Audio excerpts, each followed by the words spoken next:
Vamos lá, né? Essa é a quarta tentativa, né? Não sei o que está acontecendo, esse negócio não está gravando direito. Mas vamos lá. A gente vai começar a falar um pouquinho sobre parasitologia, né? Então, não que a microbiologia que nós estávamos falando sobre ela não esteja relacionada a parasitas, né?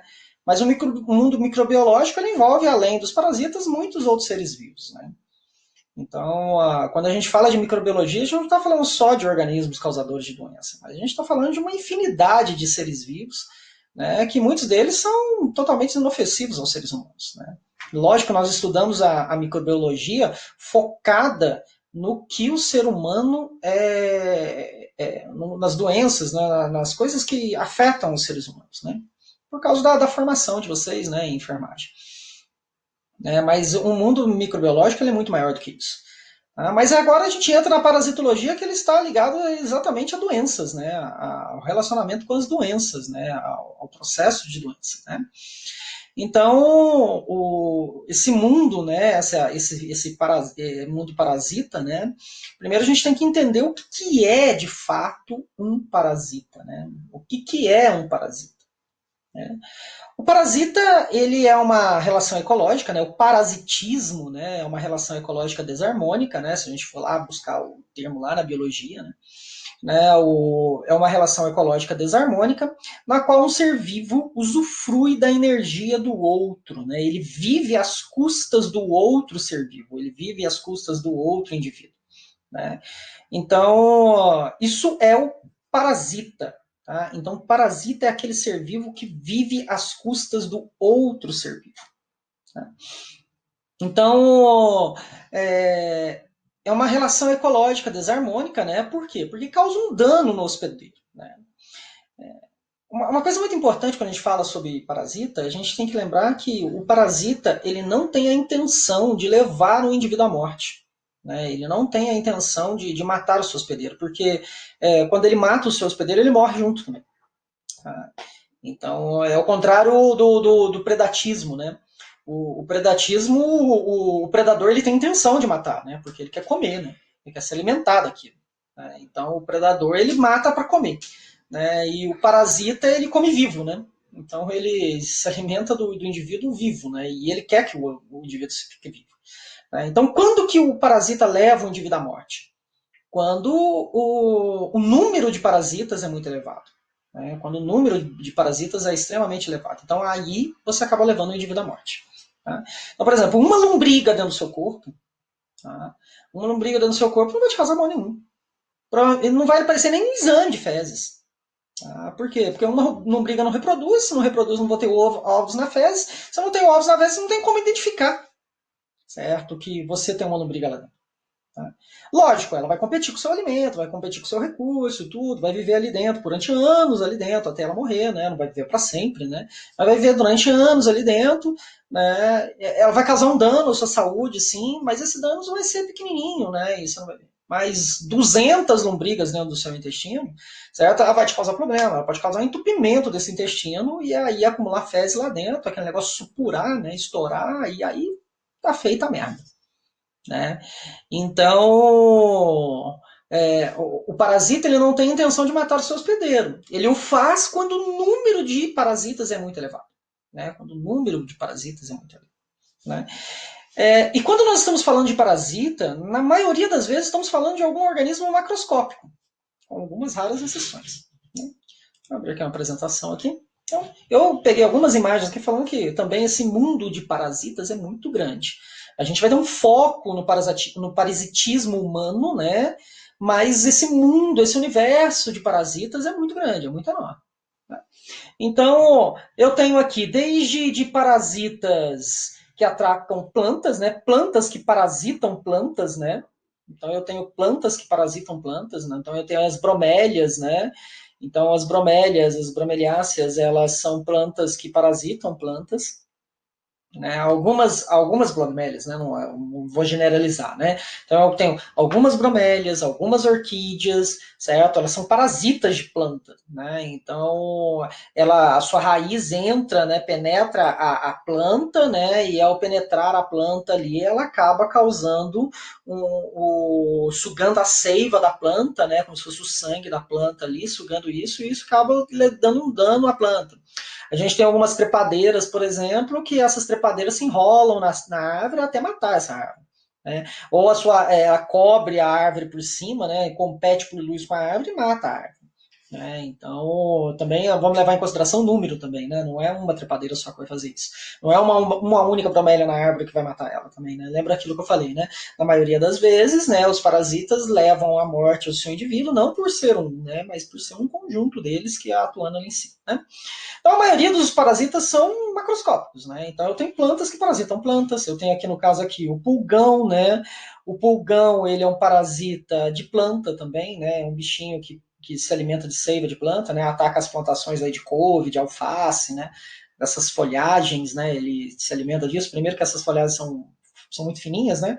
Então, eles acabam se alimentando disso, né? Mas eu tenho parasitas microscópicos, né? Aqui está o caso do Trypanosoma cruzi, né? O Trypanosoma cruzi aqui, né? Ele é um parasita, né? Causando o mal de Chagas, né? O mal de Chagas que é uma das parasitoses que nós vamos estudar. Tá? E eu também tenho, no caso do ser humano aqui, né? A minha solitária aqui, né? Que vive no intestino humano aí, causando a ateníase, né? E um monte de coisas relacionadas a ela, né? Antigamente as modelos ingeriam o kit tênia, né? Como a tênia compete pelos recursos nossos, né, dentro do nosso intestino, isso acaba levando ao emagrecimento das pessoas, né? E as modelos ingeriam o cisticerco dela, da tênia, para ter a teníase dentro do seu intestino para ajudar no emagrecimento, né? Assim elas poderiam comer um pouquinho mais, né, e continuarem magras, né, aquele corpo vareta, né? E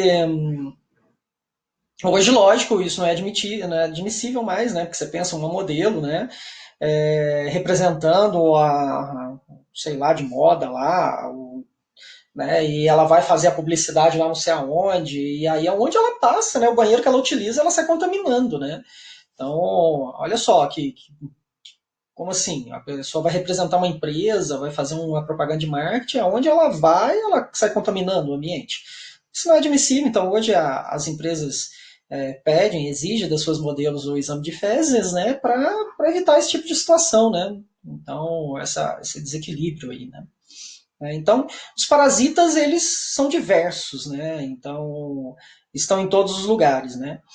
Uma outra coisa muito importante que a gente tem que lembrar, nossa, o parasita é mal, coisa e tal. Não, não é bem assim, né? Dentro das relações ecológicas, o parasita ele tem um papel muito importante na natureza, no ambiente. Tá? Ele tem um papel gigantesco ecológico ali. Né? Por quê? Porque o parasita ele é um controlador de população.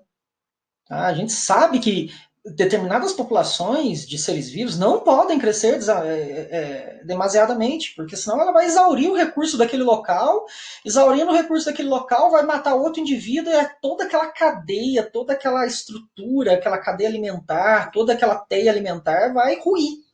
Né? Então os parasitas estão ali para controlar essas populações, assim como os predadores também, né? Apesar do leão lá na savana, tadinho, o leão come a zebra, que é bonitinha e coisa e tal, né? Mas se não tiver o leão para comer a população de zebra vai crescer de uma tal maneira, certo? Que vai sobrar comida para os outros, não vai sobrar comida para o elefante, vai sobrar comida para o gnu, porque a zebra comeu tudo.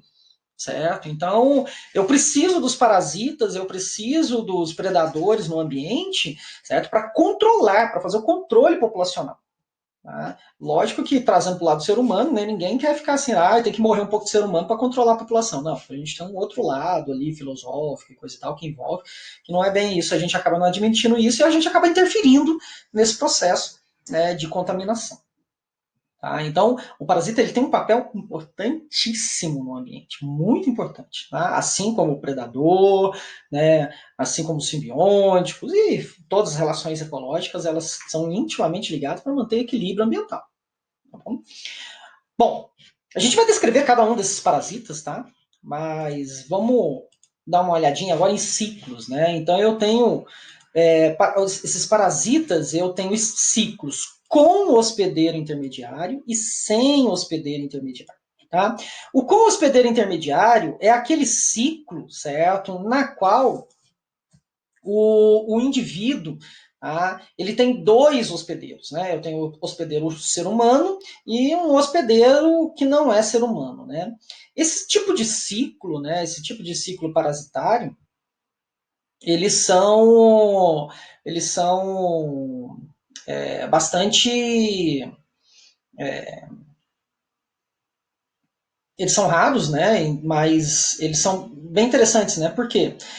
Para controlar geralmente essa população, eu elimino essa doença, eu elimino o hospedeiro intermediário. Tá? Então, vamos pegar lá a esquistossomose, né? Esquistossomose. Eu tenho o caramujo como hospedeiro intermediário. Tá? E esse hospedeiro intermediário, se eu tenho um surto de esquistossomose em determinada região, eu vou lá, aplico um moluscicida, né? O caramujo é um molusco, né? Eu vou lá, aplico um moluscicida, mato o caramujo, pronto, vou conseguir controlar aquele surto, né, da doença em determinado local. Então, a eliminação do hospedeiro intermediário elimina a doença. É o caso do barbeiro. Eu elimino o barbeiro, que eu elimino a propagação da doença. Tá? É a melhor forma? Não, não é a melhor forma. Por quê? Lembre-se, se eu tirar um molusco lá, né, tirar o caramujo daquele ecossistema, matar o caramujo daquele ecossistema, né, eu estou interferindo na cadeia alimentar. Então tem alguém que come caramujo e o caramujo come alguém, certo? Então aí eu vou quebrar esse ciclo, né? Então o alimento do caramujo vai crescer demais, né? Então eu não posso ter esse desequilíbrio, né? Então, eliminar o indivíduo lá não é bom para o ciclo, né? Não é bom, não é ecologicamente correto. Né? O que seria melhor ecologicamente correto aqui falando? Saneamento básico. No caso da esquistossomose, a melhor situação é o saneamento básico. Saneamento básico, eu não vou ter contaminação do caramujo e, consequentemente, não vou ter contaminação do ser humano. Tá? Então, isso é muito importante. Tá? Então, o saneamento básico, ele serve tanto aqui para o meu com hospedeiro, quanto para o meu sem hospedeiro. O sem hospedeiro, a gente pode pegar aqui o exemplo da lombriga, né, que eu dei recentemente. Né? Então, a lombriga, ela é sem hospedeiro. Então, ela não tem outro animal nesse ciclo. É só o ser humano. Tanto é que nas caridíase, né? Então eu tenho a autoinfestação, né? Eu tenho indivíduos que se autocontaminam, principalmente nas crianças, isso, né? Por causa de uma questão de higiene. Né? Então eu tenho o processo de autoinfestação. Tá? Esse tipo de ciclo eu não tenho como eliminar o hospedeiro. Se eu for eliminar o hospedeiro, eu vou ter que eliminar o ser humano. Né? Por quê? Porque o hospedeiro é o ser humano. Tá certo? Então, o que eu tenho que fazer? No caso das caridias, medidas de saneamento básico, tá certo? Medidas de saneamento básico, né? Higiene, né? Lidar com a higiene com esses indivíduos, né? E essas são as medidas adotadas, tá? Então, os ciclos, né, parasitários, eles podem ser com hospedeiro intermediário ou sem hospedeiros intermediários. Tá? Os com são mais fáceis de lidar, porque eu vou lá e elimino o hospedeiro intermediário, eu controlo a doença. E o sem, não tem como eliminar, porque não existe hospedeiro intermediário. Né? Eu tenho que aplicar outros tipos de medidas para o controle desses indivíduos. Tá? Então, esse é o primeiro vídeo de uma série de vídeos que eu vou fazer sobre os parasitas, né? Enquanto esse nosso isolamento social durar.